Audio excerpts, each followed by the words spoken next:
TapTap Send yónnee xaalis depuis la France doo fay dara Italie ak Espagne 1 euro dong ngay fay dégg nga bu baax li ñu wax yónnee xaalis Sénégal léegi la gën a yomb profitoo leen gaaw ci suñu offre exceptionnelle bi boo nekkee France di yónnee xaalis Sénégal 0 euro la lay dikkee bu Italie ak Espagne 1 euro dong transfert yu gaaw wóor ci ay taux yu mucc ay téléchargé leen léegi application TapTap Send yónnee depuis la France ci 0 euro Italie ak Espagne ci 1 euro.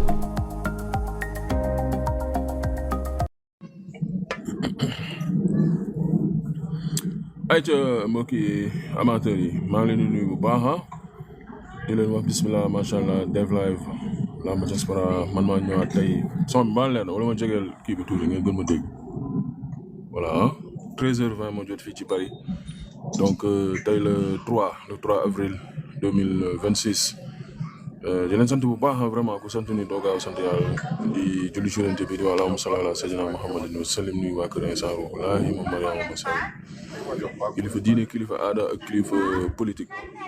ma ñëw ci live bu gàtt te du gudd wax l'essentiel parce que comme nit ñi dañoo ràññee ci wàllum live mu bëgg yàgg nag te ci sant yàlla suñu fekkee ab mbir wala ba suñ ko fekkeewul sax su fekkente ne lu ñu fekkee ci lañ sañ a wax kon lu ñu fekkee yaakaar naa ne sañ nañ ko wax kéem nag wax dëgg ne yàlla te yàlla rek tax te yàlla rek tax parce que des fois bon gars yi yaa ma gën a xam mais dañuy wax te yàlla rek tax lu ñu fekkee avec toute objectivité aussi parce que c'est très important donc dinaa ñëw ci événement démb bi bien sûr yaakaar naa ne moom mooy xew-xew bi organisation événement bi dinaa ñëw ci combat yi si seen jëmmi bopp dinaa ñëw ci Siteu aussi ndax Siteu démb jël naa ko interview wax na lu bari Fatou Bintou sama jigéen maa ngi lay nuyu bu baax Driss maa ngi lay seen Fatou Bintou yëngalal ma ci suuf ma gësam ci kaw donc noonu lay demee alors su ma ñëwee en premier li may njëkk a def moom mooy di féliciter tous les Sénégalais pourquoi ma leen di féliciter parce que daje yombul rawatina bitim réew voilà donc ça c'est un des points positifs il y a des points moins positifs voire négatifs mais tamit mbir su amee da ngay xool loo nga xam ne y a des plus et des moins ok bi njëkk bi mooy tase ndaje bi nga xam ne gars yi dañ koo daje tu vois ñi jógee fu ne waaw am na yoo nga xamante ne ñu ngi biir Paris mais Paris xam nga du da ngay jógee ci koñ bi dem ci koñ bee Paris dafa rëy am na ñoo nga xamante ne peut-être ñu ngi à 2 heures de temps de fi affaire bi nekk ñoom ñu ngi leen di masawu ni leen féliciter ñi nga xamante ni aussi dañ jógee ci province yi je crois que noonu lañ koy waxee tu vois loolu aussi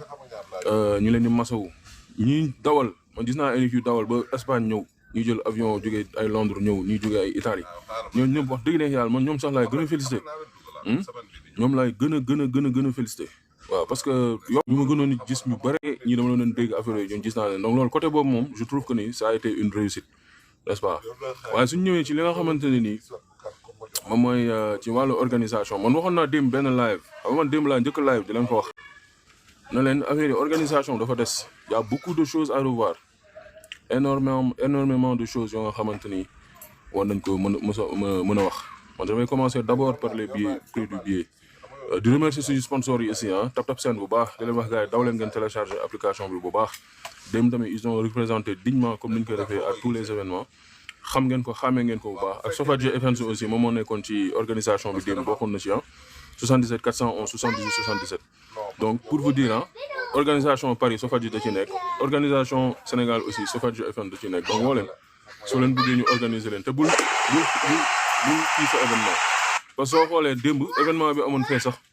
événement bu mag la wax dëgg ne yàlla organiser yombul parce que day laaj ay autorisation yu bari xam nga il faut nga dem waxtaan ak préfecture bi waaw yéen xam ngeen quoi voilà yombul quoi c'est pas facile parce que ni tubaab xaw a compliqué strict ñun am na yoo nga xam ne dañuy bàyyi mu sedd quoi alors ba njëkk naa ko wax démb ne leen billet dafa cher les billets étaient trop chers les billets étaient abusés après nag ñoom ñoo xam le pourquoi man xaw ma mais su fekkente ne nii la veille da nga def benn face à face def ko entre 20 euros après le lendemain nga def c'est vrai que y avait une prévente prévente am na mooy nga jënd billet avant l'événement soo defee prévente avant c'était 50 euros le jour J c'était 70 euros mais ku xam sénégalais ku ne xam ne ni ñun on aime les trucs de dernière minute man maa ci jiitu ñun dañu bëgg affaire yi xam nga ba jour J nga ñëw lijjanti affaire bi tu vois ce que je veux dire mais li ma wax tout le temps en termes de billet il faut que ñuy bàyyi xel benn affaire lu ñu war a bàyyi xel mooy billet soo ko jëndee dafa am ay accessoires yoo nga xamante ne day ànd ak billet bi dafa am loo xam day ànd ak billet bi lu mel ni sa transport day bokk ci billet bi. tul dina mën na la dikkee presque 100 €. diggante essence beeg kërëb te gars yi qu'on le dise ou pas jamono neexul dëgg la nag xam nga nit ñi comme ku ci nekk am na ko nga xamante ne nii dem seetaan benn concert wu rap jaral na ko 1000 € wala seetaan Beyoncé dalal na ko yenn affaire yi mais man je mënoon nañu def salle bu gën a rëy man conseil boobu laa mën a jox pour une prochaine organisation salle bu gën a rëy Fat Bintou mi ngi woon foofu yoon na quoi waaw 20 € VIP 50 € pour man pour doon 20 € c'était largement suffisant dina tax gars yi ñëw ba pare dafa tombé période boo nga xamante ne nii long week-end la bon long week-end bi gars yi dañuy bouger ñu bëri dañuy profité ne saa yi xaaral ma dem seeti sama tonton mu nekk fee xaaral ma dem seeti sama nijaay mu nekk fee xaaral ma dem seeti sama tante mu nekk fee xaaral ma dem seeti sama cousin mu nekk fee. nee na ñii tamit nee nañu concert u Fally Ipupa amoon na tu vois je dis pas que ni waxuma ni loolu mooy raison bi pour mu leer mais dama leen di wax ni lii peut-être que lii moo tax tamit nit ñi ils sont pas venus ok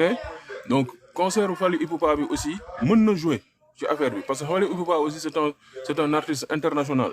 beneen bi ci topp aussi concert u Ibra Nadio bi aussi mënees naa jouer lu tax mu mën a jouer parce que tey Sénégal yi benn lañu quoi tu vois ce que je veux dire boo ko dëgër na en ce moment waaye ordi dëgër na mais félicitations waaw xam naa maa lay jël léegi nii sax nekkal si jàmm gars yi jégul live la quoi tu vois donc yooyu dafay jouer tey par exemple le sénégalais yi dem fii pratiquement quasiment ñoom ñooy dem fee tey je vous donne un exemple su dee par exemple yow da nga bëgg ñëw ci làmb ji xamante ne moom mooy essence tu vois loolu dafay métti tu vois donc loolu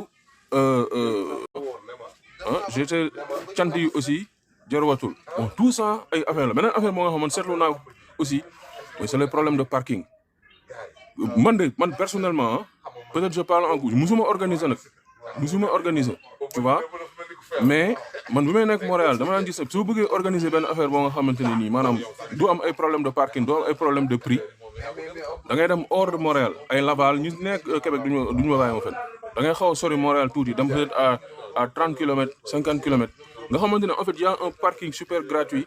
prix bi dina moins cher location salle bi rek dégg naa ne c'était presque 30 000 € information boobu am naa ko rien que location salle bi c'était à presque 30 000 € dégg naa ay 28 000 €. ndax yaa yoon foofu hôtel bi rek c'était 95 € la nuitée donc c'est sûr que ni ñuy organiser aussi dañuy bëgg tamit rentabiliser parce que duñu bëgg perte et ça c'est tout à fait normal donc loolu tamit dafay répercuter wu ci prix yu billet bi beneen bi nga xamante ne aussi topp na ci soo naree andi une famille en entier du yomb mais imaginez par exemple man ak sama jabar ak sumay ñetti doom ñaata la may dëkkee man suma jabar ça fait 140 € nga am ñetti doom mais c'est facilement 350 € lekk naan nangam sangam donc peut-être loolu tamit dafa jouer am na leneen loo nga xam ne pour man loolu sama analyse personnelle la pour man dafa jouer bu baax mooy l'absence de Modou Lo waaw pour man l'absence de Modou Lo ça a joué quoi pour man le fait que Modou Lo désisté pour ay affaire de contrat wala comme non consentement pour man ça a joué lu tax ma analyser foofu analyse ça va pas dire que da nga am dëgg wala waxoo dëgg yow da ngay xool rek natt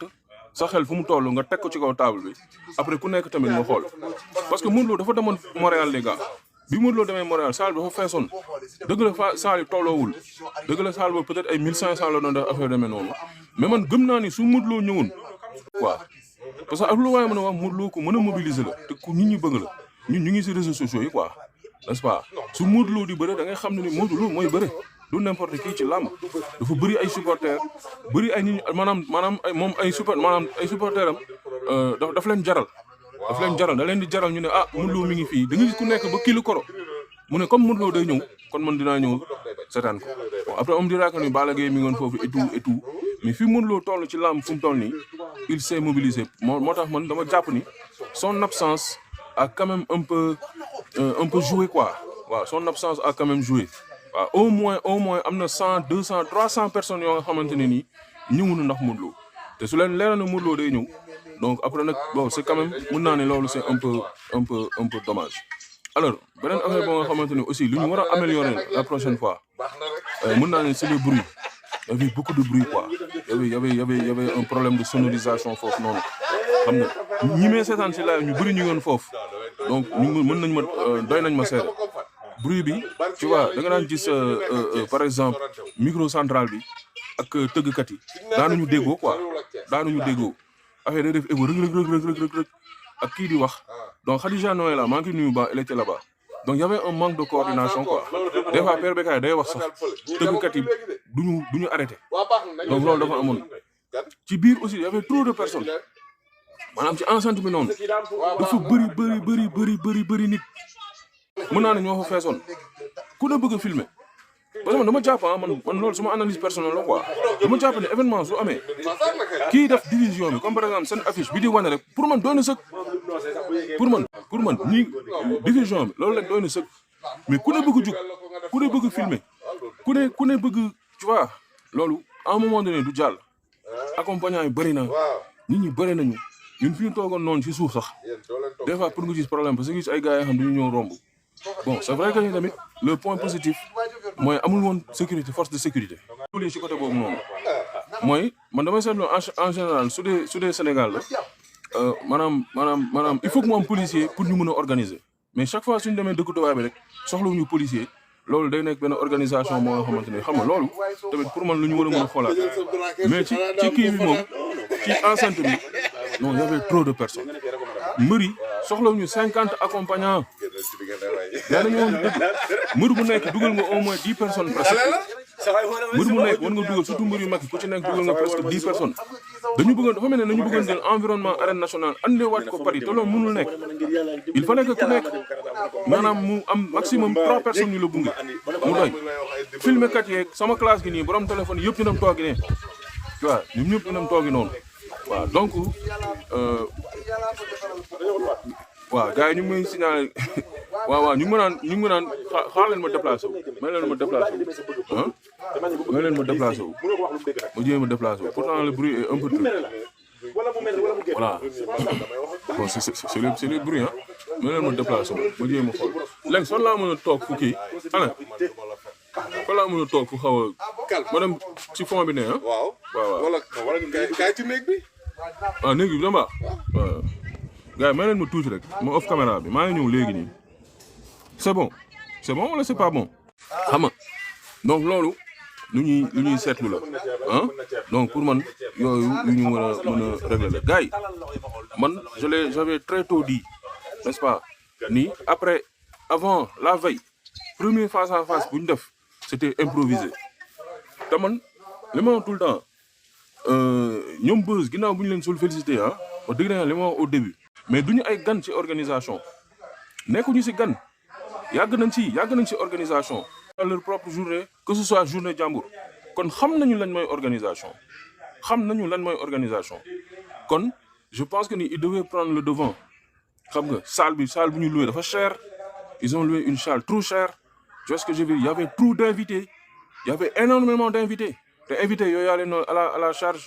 communication bi ça restait da ngay jékki-jékki ñu annoncer un face à face la veille du combat tu vois ce que je veux dire honnêtement il y avait un problème d'organisation manifeste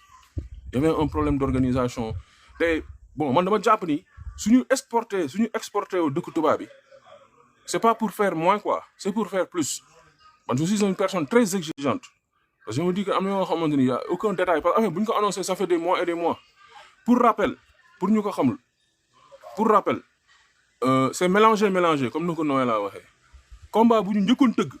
c'était diggante Modou Lo ak Ama Baldé moom la ñu njëkkoon bëgg à l'époque Modou Lo Ama Baldé la ñu njëkk a décroché Modou Lo a demandé presque 50 millions ci cachet à l'époque ñu teg Ama Baldé ak Siteu Ama Baldé dem ba ci biir delloo avance ne day faju ci lañ jëlee Gris Bordeaux donc à la base Gris Bordeaux Siteu n'était même pas programmé Gris Bordeaux Siteu bokkul woon sax ci programmation bi à la base li ñu bëggoon noonu dëgg c'était Modou Lo gars yi xam nañu dayoo Modou Lo pourquoi ñu bëggoon organiser Modou Lo au début pourquoi ñu def le tout pour Modou Lo ñëw aussi ci journée parce que xam nañu Modou Lo parce que gis nañu li mu def Montréal gis nañu Modou Lo dafay mobiliser alors suñ jógee foofu noonu tamit su ma ñëwee ci li nga xamante ne nii moom mooy am na xeexa affaire Fadam bi lu am la te loolu je vais rentrer dans les détails dinaa leen wax loo nga xamante ni ñu koy nettali du bari parce que maa fekkee bakkan lay laaj man fekkee ma nii seetaan mais toog naa ak ay tarkindaa ñu nettali ma ma def sama recoupement ñu ne ma affaire bi nii la demee kii su la waxee lee kay su la waxee lee tu vois ce que je veux dire nga def sa recoupement nga xam ne kon ok kon affaire bi nii la demee effectivement Fadam Tarkinda dañ ko attaqué loolu lu am la loolu lu am la te daa leen wax affaire bi nu mu demee exactement ginnaaw buñ ko masoo am na ñuy wax noonu dafa dem hôpital non demul hôpital am na ñoo xam ne dañ ko kii agressé ko yóbbu ko hôpital nangam sangam loolu amul parce que gis ngeen ko mu live dem ci guddi bu événement bi jeexee Aziz Ndiaye ci boppam bi may live démb ak Claude dugg na ci live bi ci bind ne Fadam dara dalu ko mi ngi nii ak man di añ n'est-ce pas waaye li may wax pour déjà mu ñëw ci affaire nu mu demee affaire bi dafa commencé la veille ci face à face bi foofu la ay boy Tarkinda jàppante ak Fadam ay saagante nday am foofu loolu mi ngi nekkoon restaurant bu tudd xaw ma nu may jàpp tuddi bistrot le sultan xaw ma quelque chose comme ça the station la station bistrot la station mi ngi porte de Lilas la nekk foofu la affaire bi njëkk a amee ay boy song ko benn gayen bu xees nii comme sama classe yi sol ay xaw am sikim moo ko njëkk a song vidéo yi sax mi ngi circulé ci TikTok bi foofu la affaire yi njëkk a am ay saagante ay jàppoo affaire demee noonu léegi nag li xew ci man liñ ma jot a wax ci ñu jege Siteu liñ ma ne Siteu jarul muy tudd tur ay dafa génn ak jàppante yu bari la du benn du ñaar mais bi nga xamante ni après dañ ko ramale boobu dafa génn booy bi ne ko benn ci booy bi nekkoon ci face à face bi la veille même gang boobu noonu ñoom ñoo ñëwaat songaat ko même personne yooyu noonu ñoom ñoo ñëwaat songaat ko kenn ki ne ko yow dëmm nga man je dis ce qu'on m'a dit Fadam tontu ko ne ko yow bàyyil sàngara si ngay naan amoon na foofu ay jaaykatu café Touba yu nekkoon foofu noonu xam nga man lu may wax nii c'est des faits bii loolu amee commandant Assane nag ñu ngi leen nuyu bu baax a baax foofu nag d'après man liñ ma rapporté benn booy jël na xaw ma kaasu café wala yooyu rek sànni ko coow li démarré Abou Ndiassé bi ànd ak Siteu ci jëmmi boppam man wax na ma démb nii mu wax mu ne ma man bokkoon naa suñu doon àtte Fadam songoo am na jéem nañ ko pamti parce que booy dañ ko dencaloon quoi rancune ñu loon quoi rancune buñ ko dencaloon parce que nag Tarkinda dañ ko mere parce que Tarkinda sooy waxtaanu ñoom lu ñu lay wax dañ lay wax ne Siteu daf leen yàqal seen combat bu contre Modou Lo à hauteur de 150 millions parce que dafa communiquer ci affaire antidopage bi wax ni dafa sonal Siteu bañul Siteu lii Siteu affaire image bi tamit da ngay dégg souvent ñu koy wax tu vois naan affaire kii bi souvent kii monsieur kii nee na man maa ci des kon man maa ci des yow tamit yaa ci des xaaral moom la nan la ak naka la voilà n'est-ce pas donc wax loolu noonu alors xeexoo yi ak saaga yi commencé wuloon sax foofu Malick Niang mi nga xamante ne nii maa ngi naan Malick Niang Malick Ngom si jëmmi boppam Tarkinda yi saaga nañ ko ndey du ma wax nag tur dafa am ñoo nga xam dañoo fekkee li may wax ni du man kase c'est-à-dire man maa am peut-être l'opportunité wax 700 personnes di ma seetaan mais li may wax nii am na ñu nekk ci live bi nii di ma seetaan fekkee nañu xam nañ bu baax li may wax sinon ñoom sax ñu fekkee man loo nga xam ne gisuma ko am na ñoo nga xamante ne dañu doon saaga ndey Malick Ngom ndax décision bu mu ñëw parce que Malick Ngom dem il a été très contesté si ñaari combats yi Moussa Ndoye ak Gris 2 comment ça s'appelle Siteu ak Gris Bordeaux gars yi song ko ci camp wu kii bi waa kër ñoom Moussa Ndoye ñoo njëkk song arbitrage bi ci biir parce que d'accord ñu woon waa kër ñoom kii aussi Tarkinda yi aussi yëngal nañu foofu bu baax a baax ci biir après man li may wax tout le temps ça reste du sport man li may wax tout le temps je suis un gars anti-violent man affaire de violence moom kenn mu gis man bokkuma ci quoi affaire ay violence ay non yooyu moom du sama secteur quoi man jàpp naa ni man li may conseil Fadam en tant que frère balaa may ñëw ci Tarkinda yi la première chose bi mu koy conseil mooy ce sentiment que ni dafa bañ man dégg naa ko si dégg muy expliquer ce sentiment que dafa bañ comment ça s'appelle Siteu tu vois ce sentiment que dafa bañ Siteu loolu pour man lu mu war a liggéey la quoi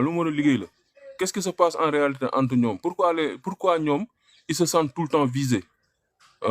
est-ce que ñoom tamit bàyyi nañ ko mu def liggéeyam comme il le faut est-ce que bàyyi nañ ko mu def joobam comme il le faut pourquoi ñoom à chaque fois ils se disent que ni kii daf ñuy yàqal pourquoi Siteu suy wax sax Siteu sax da ko mës na ko fi saaga attaqué ko moom personnellement pourquoi ça Max Mbargane na ko noonu ñoom Abou Ndiaye ñoom ñëpp pourquoi mu am ce sentiment de comme ñoom Fadam da leen contre parce que perception tamit dafa grave perception dafa grave Fadam nag il a le droit de faire son travail hein peut-être le fait aussi mu wax ni Siteu pour Siteu ba Siteu nii dama teg empereur mais loolu question la loolu ku ci mere Fadam tooñ nga ko quoi mais Siteu si jëmi boppam aussi kenn saxlu ko lem kenn joxu suukar mu macc moom moo toog ne teg naa sama couronne ñu ëlbatiku Max Mbargane xam na ni Siteu def na erreur mu ñëw dugg ci biir coow li ne tegul couronne am actuellement gis ngeen communication face suñu yow seen communication gars yi nee nañu ko actuellement Gris Bordeaux moom mooy roi des arènes lu mat a bàyyi xel la su fekkente ne nii côté tarkindaay aussi pour man du attaqué ni mooy régler problème bi quoi te may daanale si Fadam sax lii la mooy yow mën nga contrôler Siteu ndax Siteu mën na contrôler boppam wala mën nga wax ci Siteu bopp Siteu contrôler boppam mën nga wax ci ñi jege Siteu ñoom ñu contrôler seen bopp mais ay supporters lambda mënoo leen contrôler c'est pas possible benn wax la mais 840 personnes ñu ngi ciy bàyyi xel 840 personnes am na ñeneen ñu koy daggaat mu nekkaat 30 000 personnes ñeneen daggaat mu nekkaat doo xam fu coow lu jëm. fekkente ne ñun ñii waxkat yi suñu waxee nañu xam ne ni peut-être yow pour yow da ngay communiquer pour mbër bi pour yow da ngay communiquer pour àndandoo mbër yi mais am na ñoo nga xamante ne dañ lay jàppal rancune boobu man ni may wax nii am ñoo nga xam ñu ngi may jàppal rancune lamb moo demee noonu mais booy yi dañ ko attaqué man nag ànduma ci bien sûr mënuma ci ànd loolu bien sûr mënuma ci ànd mënuma ànd si benn acte de violence parce que man je ne prône pas la violence pour man les choses peuvent se régler autrement te am na benn comportement boo nga xamante ne gis naa ni sénégalais am nañ ko de l'étranger maanaam dañu gaaw chauffé quoi gars yi dañuy gaaw tàng man affaire boobu je ne comprends pas ba problème boo fi am suñu fi tëjee yoo am problème ah fii koo fi dóor ak ñu Sénégal de gis ngeen suñu sénégalais yi nekk fële Maroc qu'est-ce qui s'est passé avec eux parce que am na loo nga xamante ne biir Sénégal ça peut passer mais am na loo nga xamante ne bitim réew il faut que gars yi ñuy arrêté loolu di attaqué ñi di saaga yooyu donc mooy loolu alors pour ñu tëj épisode boobu noonu ñëw ci combat yi ci jëmmi boppam après fu ma daanalee ci Sa Thiès ak naa ñëw ci face à face pour man boog man combat Sa Thiès ak Ada Fass pour man taxawul wala boog taxawagul de bruit de couloir yi may dégg man ay nitu laam yoo nga xamante ne seen wax kenn mënu koo teggi dafa bari defee sa recoupement nga tegle di nga xam ne am na loo nga xamante ne nii am na lu ñu nëbb ci combat bi am na loo nga xamante ne xawagul j'ai l'impression que ni combat bi dafa taxaw nii ci làmmiñ mais taxawagul sur les textes yaa surtout côté Sa Thiès lan moo tax Sa Thiès ñëw à la dernière minute pourquoi Sa Thiès ñëw à la dernière minute pourquoi Sa Thiès il est venu la veille Balla Gaye ñëw na bu yàgg Ada Fass adversaire ñëw na bu yàgg pourquoi gisoo leen benn vidéo fi Sa Thiès parce que ñun Albourakh dañoo tàmmal lenn quoi bi ñuy signé diggante loolu jour màggal la woon bu ñuy signé diggante Modou Lo ak Sa Thiès soo leen fàttalikoo bu baax manager comment ça s'appelle manager u Sa Thiès dafa ñëw teew ñu vidéo ko manager u Assise beneen paa bi nu mu tudd sax paa bi fàttali naa turam jàppale leen mi si manager u Sa Thiès bi en tout cas j'ai oublié son nom xam naa tur bi dina ñëw ci commentaire yi ñoom ñaar lañu gis ñëw signé merci beaucoup Bassirou Babou merci beaucoup merci El Falilou ak le góor Bassirou Babou gis ngeen ñoom ñu ñëw signé parce que Albourakh habitude boobu la ñu tàmmal parce que nit lu mu la tàmmal la ngay xool li ñu tàmmal mooy dañuy ñëw filmer affaire bi ñëw bon daf benn affaire c'est tout à fait normal donc ñu gis leen ñaari manager yooyu ñëw signé mu nekk un truc à la pompe voilà mais bii yoon Ada Fass ngeen gis mu signé am déet moom rek a signé et Sa Thiès dans tout ça Sa Thiès posé nañ ko question jour bi ñu koy introniser comme roi biñ ko laajee si affaire couronne na lan la ci wax la buñ ko laajee si dafa tontuwul Sa Thiès ça est-ce que naroon na ñëw toog na ba à la dernière minute il était seul à partir à Paris pendant que ñeneen dañ dem ci délégation ñu ñëw ba le jour J mais tamit loolu qu'on se dise la vérité quoi on peut pas nous annoncer à grande pompe oui face à face après ñu ñëw naan non présentation la quoi man damay wax loo nga xamante dama ko constaté te man su ma ñëwee par exemple pour ñëw jënd benn affaire man mën na am Siteu ak Gris Bordeaux andiwuñu ma foofu mën na am man dama jugee je sais pas moi Bilbao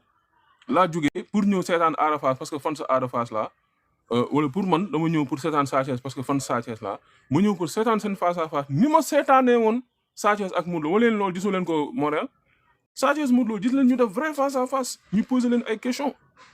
ngay xaar face à ñu def nii sa ay Ada Fass di wër affaire yi di daw fu ne di def 100 mètres am dem gauche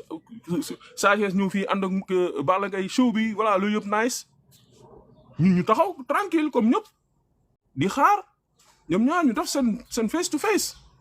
loolu lañ doon xaar ñu xas-xas loo ku wax wecc sa morom ku wax delloo sa morom mais on l'a pas vu à la place qu'est-ce qu'on nous a dit oui bon lii fédération xaw ma lan nangam sangam non y a quelque chose de louche dans ça quoi kon nañu leeral affaire yi parce que affaire yi leerul ci boppu amateur man loolu la tout le temps quoi peut-être ils ont l'accord sama réflexion loolu analyse la mën na am ma juum peut-être qu'ils ont certainement l'accord de Ada Fass parce que Ada Fass ne va pas cracher sur Sa Thiès forcément il va le vouloir accord ferme de Sa Thiès non pour man amaguñ peut-être am na y a quelque chose qui bloque peut-être si négociation yi et tout bon gëm naa ne dina taxaw mais y a quelque chose moo nga xamante ne nii kiiwul daal donc vraiment c'est honnêtement pour dire vrai à part la rencontre entre les Sénégalais c'est quand même beaucoup de déception accumulée quoi te maa ngi ñëw ci combat yi dinaa ñëw ci combat yi su ma ñëwee ci combat yi si jëmmi boppam ci journée bi mais il fallait s'attendre à ça il fallait s'y attendre ci grand combat bi lay commencer surtout waxtaan nañ lu yàgg taxaw nañ ci kanamu hôtel waxtaan lu yàgg waxtaan lu yàgg il m'a dit carrément ne mais ça man dama am carrière dama ko sacrifier à raison ou à tort ou à raison loolu ñun dañ ko analyser bien avant le combat surtout du toog xam na ne moom il a une valeur man je ne le défends pas il peut se défendre lui-même am na laamina maam suma laamin mais damay joxe analyse ak explication munoo am ay enjeux yoo nga xamante on te propose Modou Lô te loolu lu am la ñu ngi dox combat ak Modou Lô di dox combat ak Franc nga jékki saay ngay dem Paris après Gris Bordeaux di la daan mais sa valeur day wàcc sa valeur marchande day wàcc te surtout ni ma ko comprendre en fait moom il ne pense pas ay daan ak daanu donte bokk na ci je pense il pense plus business ak valeur am bu mu wàcc surtout il se bagarre pour ça en réalité c'est-à-dire c'est les amateurs qui sont là à dire yàlla daw kii yàlla lii yàlla nangam sangam kii c'est du taxaw ak yooyu mais moom fu mu nekk il pense business ñun ñooy xalaat performance ak yu demee noonu mais moom il pense business et il veut que valeur mu bañ a am na loo xamante ne mënoo ko wax ci kaw. mais il n'était pas venu pour daanu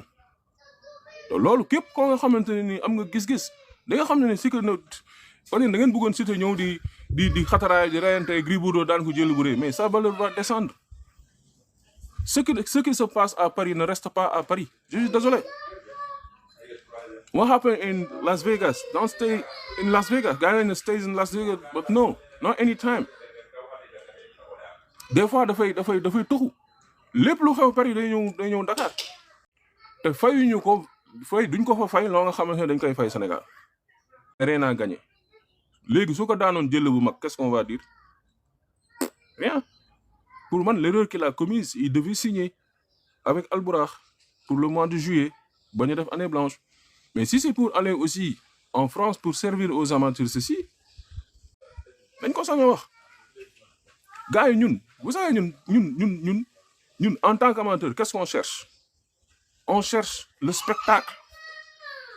On nous a pas servi de spectacle hier. Grand combat bi c'était insipide. Le combat spécial naka noonu.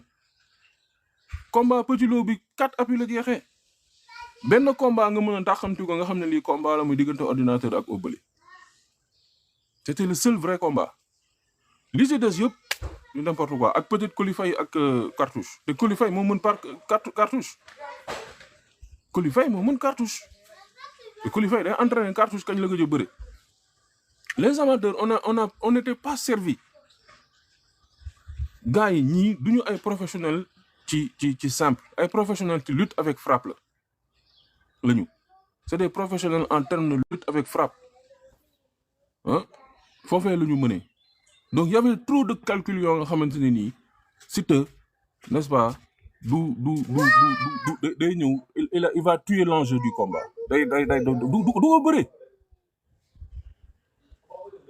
Gris Bordeaux di ko féliciter bu baax vraiment di ko féliciter parce que ndam la ndam du tout parce que franchement man il m'a ébahi quoi. En quel sens? C'est bon, vas-y. Tu vois, dans quel sens? Dans le sens qu'il a pu résister,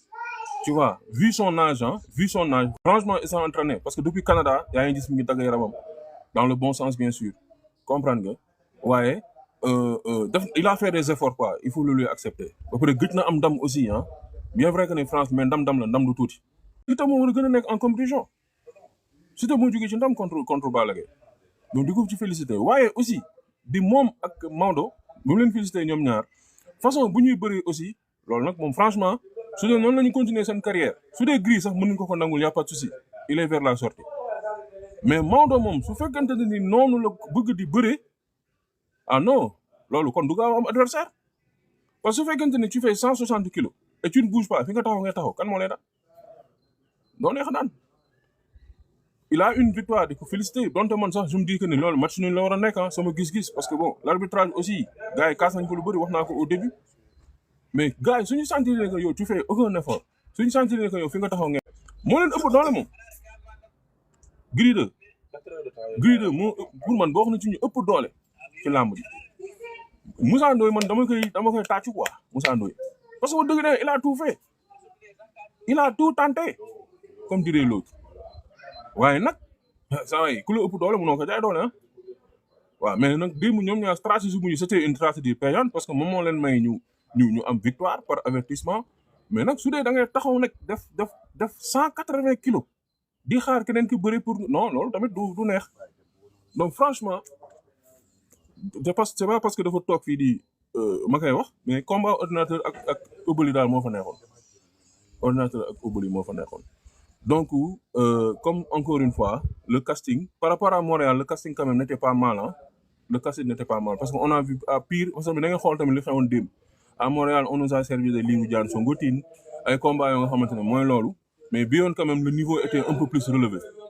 Hein? 4 appuis, nous prenons man anumati. Lol du ci bulldozer la ñëk waxé. Man musuma and ci 4 appuis. Man wul ba gang la bëgg man. Ay sortie de piste ak sortie de course ak sortie de géew ak man yooyu gëwuma ko man pour man lamb dafa war a leer nañ da ngay daanu ngalañ ñu xam ne ni kii daanu mais ay 4 appuis ak ay yooyu man yooyu dafa soof mais di féliciter aussi ki nga xamante ne nii mooy Boussy di ko féliciter ñi tous les vainqueurs di bàyyiloo xel nit ñi Petit Lo attention Petit Lo dañ ko bàyyi xel ce gosse là il s'entraîne très bien machallah am na doole ñeme na entraînement te lépp lu mu jëli moo ko moom Bulldozer nag il a très mal lutté parce que dafa bàyyi booy bu combat bi voilà donc vraiment mën naa am nag ñu fàtte dara certainement mais de manière ramassée loolu la ñu mënoon a wax ci journée démb bi donc vraiment à l'avenir suñ ko mënee suuf si aussi andi nañu suuf waaw Montréal amu woon suuf bi yoon am na suuf voilà bi yoon am na suuf Petit Lo il est très vif et actif mbër buy jëli victoire la quoi c'est un vainqueur quoi maanaam moom du xaar nam da koy jëli